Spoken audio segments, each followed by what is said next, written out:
First method अब discuss करते हैं, सेपरेट सेट ऑफ बुक्स। ये चीज़ मैं पहले ही बता चुका हूँ कि हम लिमिटेड अकाउंटिंग करने वाले हैं, हम ज़्यादा डिटेल में अकाउंटिंग करने वाले नहीं हैं, थोड़े से अकाउंट से ही बिजनेस का प्रॉफिट निकालना चाहते हैं और पार्टनर को कितना पैसा लगाया, कितना पैसा उसको वापस मिलना चाहिए, इसकी जानकारी चाहिए। तो सीधी सी बात है, हमें कम अकाउंट भी बनाने हैं तो दो अकाउंट तो मस्ट है मेंटेन करनी पड़ेंगे। एक तो प्रॉफिट के लिए जो प्रॉफिट बताए, दूसरा कैपिटल के लिए कि किसने कितना पैसा लगाया, कितना पैसा निकाला, कितना उसका बैलेंस बचा जो उसको पे करना है। ये तो चाहे जितना मर्जी आप लो टू लो लेवल पे चलाओ, 2 अकाउंट तो बनाने ही पड़ेंगे। दूसरे मेथड 2 ही अकाउंट की बात कर रहे हैं, इसलिए 3 अकाउंट की जरूरत नहीं है। इस मेथड में जिसकी हम बात करने वाले हैं, बस एक अकाउंट और एक्स्ट्रा मेंटेन करना जरूरी है, वो है ज्वाइंट बैंक अकाउंट। ये मेथड कहता है कि अगर आपको पार्टनरशिप करनी है, चाहे लिमिटेड पर्पस के लिए ही पार्टनरशिप करनी है, सबसे पहले कैपिटल का जो पैसा है वो एक अकाउंट खुलवाओ बैंक में और उसमें जमा कर दो, ताकि कभी अगर कोई खर्चा हो तो ना ए को बी का मुंह देखना पड़े, ना बी को ए को फोर्स करना पड़े। बैंक में पैसा जमा है, उस पैसे का इस्तेमाल इसी जॉइंट वेंचर के लिए किया जाएगा। तो सबसे पहले इसमें क्या किया जाता है, नया बैंक अकाउंट ओपन कराया जाता है। ए का वैसे अपना बैंक अकाउंट होगा, बी का अपना बैंक अकाउंट होगा, एक नया कंपनी के नाम का बैंक अकाउंट खुलवा दो, जिसको क्या नाम बोलेंगे, कौन सा bank account, joint bank account. और जैसे किसी भी बिजनेस को स्टार्ट करते हैं, क्या बिना कैपिटल के डाले कोई बिजनेस स्टार्ट होता है? ये भी नहीं होगा। सबसे पहली एंट्री आपको बिजनेस स्टार्ट करनी होगी जो कि cash account debit to capital करते हो तुम हमेशा। यहाँ पे कैश की जगह क्या लिखेंगे, बैंक अकाउंट। तो पहली एंट्री जो फर्स्ट ट्रांजेक्शन तुम्हें फेस करना होगा, व्हेन कैपिटल कंट्रीब्यूटेड बाय, कौन इन्वेस्ट करेंगे पैसा, को वेंचरर्स। और कहां जाएगा पैसा, डिपॉजिटेड इनटू बैंक। और वो पैसा कहां जमा कर दिया जाएगा, बैंक में जमा कर दिया जाएगा। जैसे ही होगा, सबसे पहले हमारा एक नया बैंक अकाउंट कंपनी के नाम से खुलवाया जाएगा, जिसको हम क्या नाम देंगे, हम कहेंगे जी joint bank account debit. Bank balance बढ़ गया, किसने पैसा जमा करा है, अरे पार्टनर्स ने जमा कराया, जिनको हमने नाम क्या बोल दिया, को वेंचर। तो यहां पे एंट्री हो जाएगी टू को वेंचरर्स अकाउंट या को वेंचर्स पर्सनल अकाउंट। क्लियर बात समझ में आ गई? तो ए ने पैसा लगाया तो ए क्रेडिट हो जाएगा, बी ने पैसा लगाया तो बी क्रेडिट हो जाएगा, दोनों ने पैसा लगाया तो दोनों क्रेडिट हो जाएंगे। हमारे पास बैंक बैलेंस क्रिएट हो गया बैंक बैलेंस क्रिएट। अब इस बैंक बैलेंस का आप क्या करोगे, क्या करेंगे इस बैंक बैलेंस का, इसी ज्वाइंट वेंचर के काम में इस बैलेंस को यूज करेंगे। किसी पर्सनल काम में यूज नहीं कर सकते। ज्वाइंट वेंचर के लिए कोई मशीन खरीदनी है, इस पैसे से खरीदेंगे। ज्वाइंट वेंचर के लिए कोई मटेरियल खरीदना है, इस पैसे खरीदेंगे। ज्वाइंट वेंचर के काम के सिलसिले में लेबर को पेमेंट करनी है, इससे करेंगे। तो ज्वाइंट वेंचर से जुड़ा जो भी आपने पेमेंट करनी है, कौन से पैसे को यूज करना है, इस पैसे को यूज करना है। तो मैं एक ही एंट्री लिखने वाला हूं, हम लिमिटेड अकाउंटिंग करने वाले हैं, इसलिए किसी भी वजह से आपने पैसा खर्च किया, एक अकाउंट यूज करेंगे उसके लिए। कौन सा अकाउंट, ज्वाइंट वेंचर का एक और नया अकाउंट ओपन करेंगे। अगली एंट्री होगी व्हेन, किस किस काम के लिए आएगा मैं लिख देता हूं, व्हेन असेट्स परचेज्ड। जब हमने कोई असेट खरीदी, नॉर्मली असेट खरीदते तो हम उसका अकाउंट अलग बनाते हैं। मशीन खरीदी तो मशीन अकाउंट में एंट्री करते हैं, बिल्डिंग खरीदी तो बिल्डिंग अकाउंट में एंट्री करते हैं, फर्नीचर खरीदते हैं तो फर्नीचर अकाउंट में। हम यहाँ पे बहुत लिमिटेड अकाउंटिंग करने वाले हैं, ना बिल्डिंग का अकाउंट मेंटेन करेंगे, ना फर्नीचर का अकाउंट मेंटेन करेंगे, ना हम किसी और असेट का अकाउंट मेंटेन करेंगे। उन सभी असेट्स के लिए किसको यूज करेंगे, एक अकाउंट ओपन कर लेंगे, ज्वाइंट वेंचर अकाउंट। और किसको डेबिट कर देंगे, ज्वाइंट वेंचर अकाउंट। भले ही आपने मशीन खरीदी तब भी ज्वाइंट वेंचर अकाउंट डेबिट करेंगे, मशीन का अकाउंट ओपन नहीं करेंगे। भले ही आपने फर्नीचर खरीदा तब भी ज्वाइंट वेंचर अकाउंट ही डेबिट करेंगे। भले ही आपने कोई इक्विपमेंट खरीदा तब भी ज्वाइंट वेंचर ही डेबिट करेंगे। इससे आपको बहुत कम अकाउंट मेंटेन करने पड़ेंगे। अगर आपने ऐसा नहीं किया तो मशीन का अकाउंट अलग खोलोगे, फर्नीचर का अकाउंट अलग खोलोगे, इक्विपमेंट का अकाउंट अलग खोलोगे, सारा काम खत्म। एक ही अकाउंट खोल दिया, जो भी चीज खरीदी है उसकी entry joint venture account debit. Clear है सबको? इससे एक ही अकाउंट में सारी सेट कवर हो जाएंगे। ठीक है, अच्छा ज्वाइंट वेंचर टू पैसे कहां से देंगे, ज्वाइंट बैंक से पैसा दे देंगे। क्लियर है? अच्छा, कभी कभी ऐसा भी हो सकता है आपने असेट नहीं खरीदी, मटेरियल खरीद लिया, गुड्स खरीद लिया। अब हम गुड्स का भी अकाउंट नहीं ओपन करने वाले, हम कहेंगे गुड्स भी खरीदा, सेम अकाउंट। कौन सा, मटेरियल परचेज्ड मटेरियल परचेज किया तब भी आपको क्या करना है, आपको वही जॉइंट वेंचर डेबिट करना है। इससे आपका और काम खत्म हो गया, फिर तो और काम आसान हो गया, क्योंकि मटेरियल मशीन कोई फर्क नहीं है। कभी कभी ऐसा भी हो सकता है कि लेबर की पेमेंट की है, रेंट देना पड़ा है, कोई एक्सपेंस हो गया, एडवर्टाइजमेंट कर रहे हैं, कोई अकाउंट ओपन नहीं करने वाले हम कहेंगे पेमेंट की है, एक ही अकाउंट यूज करेंगे। किसी भी वजह से पेमेंट की है, आपका अकाउंट कौन सा होगा, joint venture to joint bank. मतलब एक्सपेंस अगर आपने पेड किए तब भी यही एंट्री होने वाली है। आपका पैसा खर्च हुआ एक्सपेंस माना जाएगा, वजह चाहे कोई भी है। यहां पे मैं बता दूं, हमारे अकाउंट्स के अंदर रियलिटी में एक गोइंग ऑन कंसर्न कंसेप्ट चलता है। पढ़ा है आपने going on concern? Going on concern कहते हैं बिजनेस लॉन्ग टाइम तक चलेगा। ध्यान रखना, अगर बिजनेस लॉन्ग टाइम तक चलाना होता है ना, तब हम डिफरेंस करते हैं असेट्स में और एक्सपेंस में। ये डिफरेंस तब क्रिएट किया जाता है जब आपका बिजनेस लॉन्ग लास्टिंग चलना हो, तब हम कहते हैं भी असेट तो लॉन्ग टाइम तक चलेंगे, उनका अकाउंट अलग बनाओ। एक्सपेंस तो थोड़े दिन तक ही बेनिफिट देते हैं, इनका अकाउंट अलग बनाओ। जो चीज ज्यादा दिन साथ निभाएगी उसको अलग करते हैं, जो चीज कम दिन साथ निभाएगी उसको अलग करते हैं। जॉइंट वेंचर कितने दिन चलेगा? ये तो पूरा का पूरा बिजनेस ही कुछ दिन का मेहमान है। तो क्योंकि पूरा का पूरा बिजनेस ही कुछ दिन का मेहमान है, इसलिए एसेट और एक्सपेंस में हमारे लिए कोई भी डिफरेंस नहीं है, दोनों एक बराबर है। एक्सपेंस हो तब भी वही बात है और एसेट हो तब भी वही बात है। हम एसेट को और एक्सपेंस में कोई डिफरेंस नहीं करते। इसी वजह से आपने मशीन खरीदी, वो भी एक्सपेंस ही माना जाएगा, और आपने एक्सपेंस की पेमेंट की, वो तो एक्सपेंस होते ही होते हैं। जब हम गोइंग ऑन कंसर्न नहीं है तो एसेट और एक्सपेंस में डिफरेंस खत्म। अगर हम गोइंग ऑन कंसर्न है तो एसेट के अकाउंट अलग होते हैं, एक्सपेंस के अकाउंट अलग होते हैं। एसेट जो बच जाती है उन्हें बैलेंस शीट में दिखाते हैं। हम बैलेंस शीट बनाएंगे नहीं, यहां तक बात ही नहीं पहुंचेगी बैलेंस शीट बनाने तक, उससे पहले ही सारा बिजनेस खत्म हो जाएगा हमारा। ठीक है, तो हमारे लिए कोई भी डिफरेंस नहीं है एसेट में और एक्सपेंस में। एसेट हो, एक्सपेंस हो, मटेरियल हो, सबकी एंट्री एक ही है। क्या एंट्री होगी? Joint venture to joint bank. Clear है? मतलब एक ही एंट्री, 100 सुनार की एक लोहार की होती है, वो बात होगी। या फिर आपके नॉर्मल अकाउंटिंग में 100 एंट्री बन के काम होता है, यहाँ पे एक ही एंट्री में सारा काम हो सकता है। जो भी पेमेंट हुई है सब क्या मानी जाएगी? एक्सपेंस। अच्छा, एक लेकिन सिचुएशन और एक्सपेंस की हो सकती है। कभी ऐसा भी हो सकता है कोई पेमेंट बैंक से ना की जाए, को वेंचर अपनी पॉकेट से कर दे, एक्स्ट्रा पेमेंट कर दे। वैसे तो उसने पैसा कैपिटल का लगा दिया है, लगा देना पैसा कैपिटल का, तो सारी पेमेंट कहां से करनी चाहिए हमें? कोई भी जॉइंट वेंचर का खर्चा कहां से पे करना चाहिए? बैंक से ही पेमेंट होनी चाहिए। बट कभी कभी ऐसा होता है कि वो उस समय बैंक की अवेलेबिलिटी नहीं है और काम लेकिन जॉइंट वेंचर का ही है, तो को वेंचर क्या कर सकता है? एक्स्ट्रा पैसा अपनी जेब से खर्च कर सकते हैं। लेकिन ध्यान रखना, जो पैसा उसने एक्स्ट्रा खर्च किया उसका उसको बाद में बेनिफिट दे दिया जाएगा, उसका बेनिफिट उसको बाद में दे दिया जाएगा।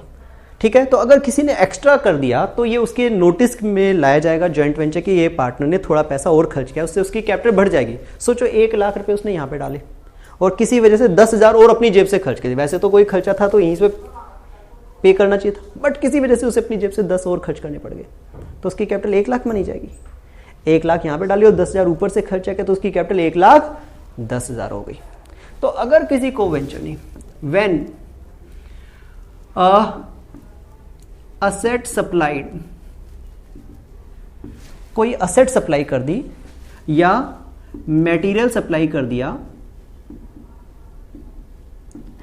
या एक्सपेंस पेड कर दिया बाय किसने? को वेंचरर।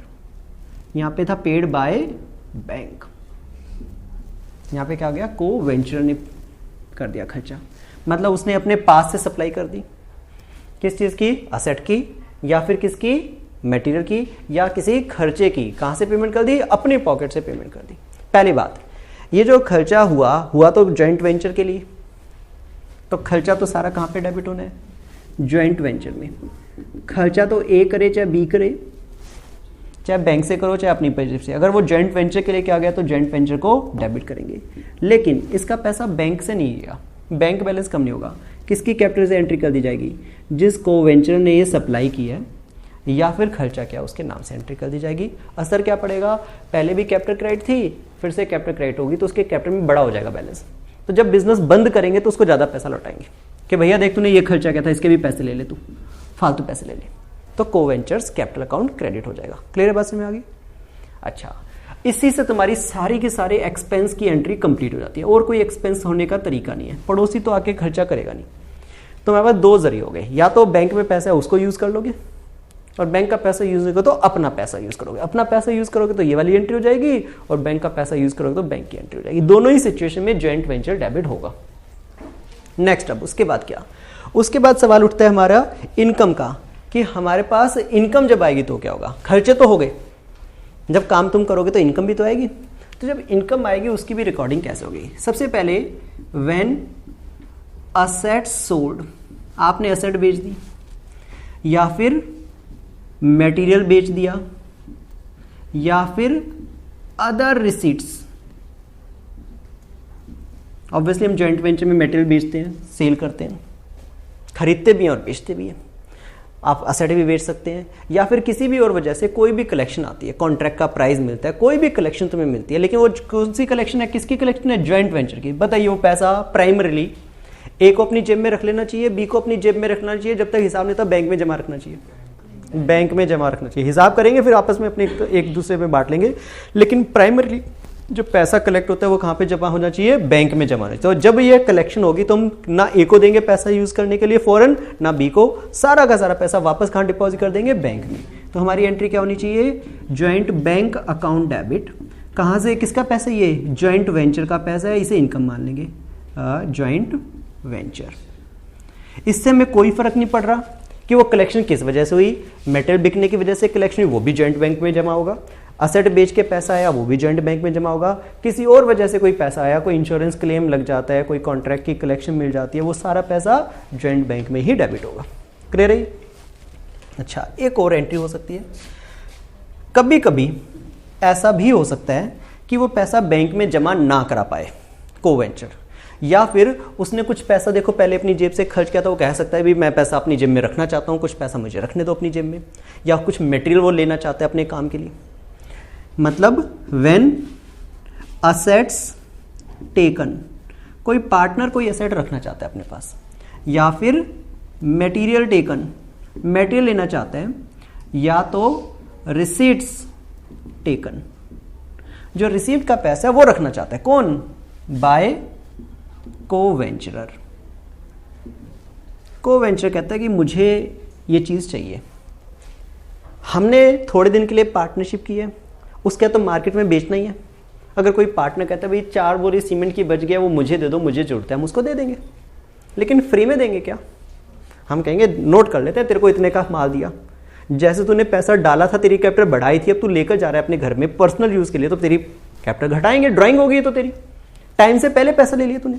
वो कह सकता है कि कुछ पैसों की जरूरत है, जो बिजनेस में कलेक्शन थी, कुछ पैसा मुझे दे दो, बाकी हिसाब में एडजस्ट कर लेंगे, हो सकता है ना। तो कलेक्शन रिसीट भी वो टेक ओवर कर सकता है। जब पैसा डालता है तो कैपिटल इंक्रीज होती है, अगर वो पैसा घर ले जाएगा पर्सनल काम के लिए तो कैपिटल डिक्रीज भी तो करेंगे उसकी। तो हम क्या करेंगे, हम कहेंगे डेबिट द रिसीवर। किसने पैसा लिया उसका नाम बताओ, कोवेंचरर। बैंक में नहीं जाएगा तो पैसा, पहले बैंक में गया था, अब कोवेंचर के पास जाएगा, तो कोवेंचरर्स कैपिटल अकाउंट डेबिट या कोवेंचरर्स अकाउंट डेबिट टू।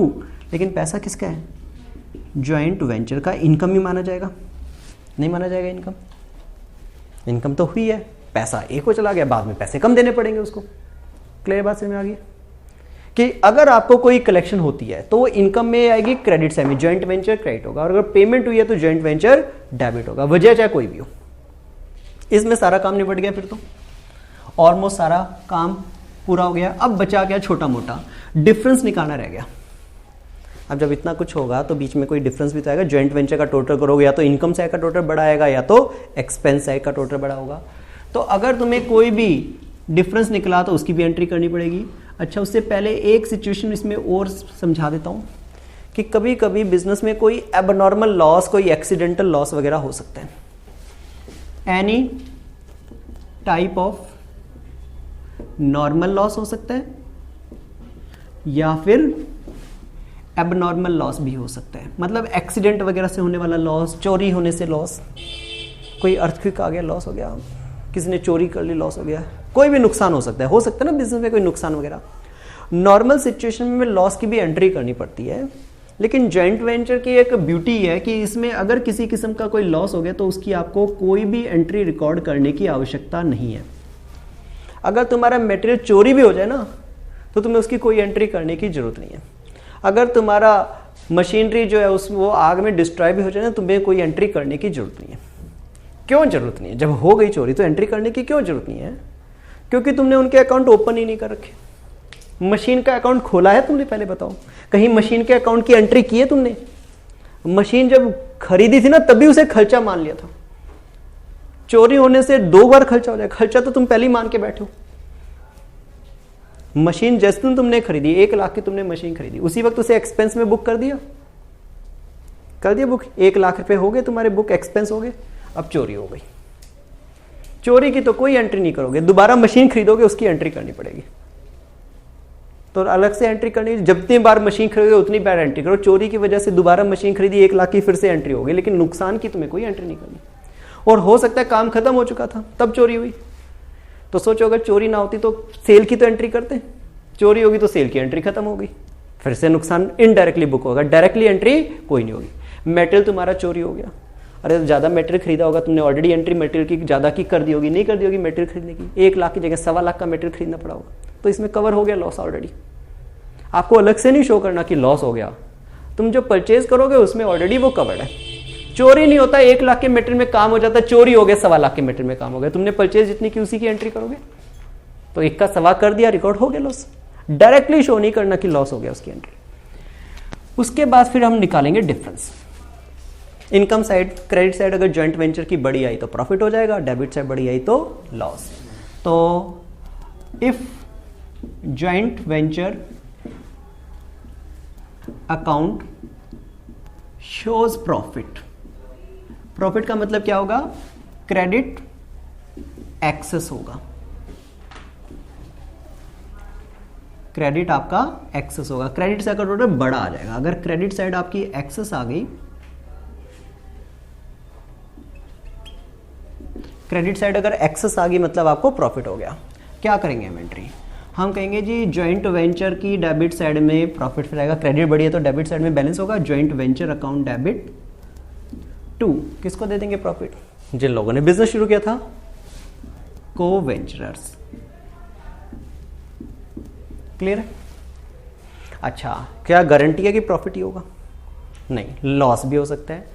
तो अगर लॉस हो जाएगा तो क्या करेंगे? ऑब्वियसली फिर एंट्री रिवर्स कर देंगे। Reverse entry in case of loss. Loss हो गया तो भैया को वेंचर डेबिट हो जाओ और ज्वाइंट वेंचर को क्या कर देते हैं? क्रेडिट। क्लियर है? लास्ट इसमें एंट्री होगी भैया अब ज्वाइंट वेंचर खत्म, फिर परचेज कर लिया, खर्चे कर दिए, सेल कर दी, इनकम ले ली, स्टॉक वटॉक बचा वो भी एंट्री तुमने निपटा दी, डिफरेंस निकाल लिया तुमने। तो अब आगे ज्वाइंट वेंचर को आगे कंटिन्यू करना है? नहीं करना, खत्म करना है। बैंक में पैसे भी रोक के रखे तुमने, काफी सारे पड़े होंगे बैंक में पैसे, क्या करेंगे उस पैसे का? ऐसे ही छोड़ के चले जाएंगे सन्यासी बन के और कहेंगे निकालो पैसे, और चेक करके देंगे किसने कितना बिजनेस में कैपिटल डाली और निकाली। उस हिसाब से जो को वेंचर के अकाउंट में बैलेंस होगा उस हिसाब से उनको उनकी पेमेंट कर दी जाएगी। बराबर की गारंटी नहीं है, वो जितना कैपिटल में बैलेंस होगा उसके ऊपर डिपेंड करता है। तो फिर फाइनल सेटलमेंट करेंगे, for final settlement of accounts. Final settlement of account मतलब अब ये अकाउंट बंद होने वाले, आखिरी एंट्री, उसके बाद ये अपने अपने घर जाएं, हमारा जॉइंट वेंचर खत्म हो गया। कोई बैलेंस शीट नहीं बनानी, कुछ नहीं करना। हम कहेंगे भैया को वेंचर अपना पैसा ले लो, को वेंचर्स अकाउंट डेबिट। कहां से पैसा दे देंगे? ज्वाइंट बैंक में पैसे पड़े हैं वो दे देंगे। क्लियर है? अच्छा, गारंटी है कि पैसे देने ही पड़ेंगे। हो सकता है को वेंचर ने घर में ज्यादा पैसे रख लिया हो, सेल का पैसा रख लिया हो, कोई मशीन अपने घर में रख लिया हो, तो ऐसा भी तो हो सकता है उसने लगाए थे 1 लाख, प्रॉफिट भी हुआ, लेकिन घर में उसने जो चीजें ले ली वो 1.25 लाख की ले ली। जॉइंट वेंचर की प्रॉपर्टी 1.25 लाख की ले गया, तो हम कहेंगे भैया तूने तो ज्यादा पैसे ले, चल निकाल बाकी पैसे। तो ये एंट्री रिवर्स भी हो सकती है। किसी को वेंचर ने जितनी कैपिटल लगाई थी उससे ज्यादा पैसा अगर घर में रखा हुआ है तो हम कहेंगे भैया तुझे पैसे देंगे नहीं बल्कि तेरे से कुछ पैसा लेना है, तो क्या हो सकती है? और रिवर्स एंट्री, कोई गारंटी नहीं है, एज द केस में भी।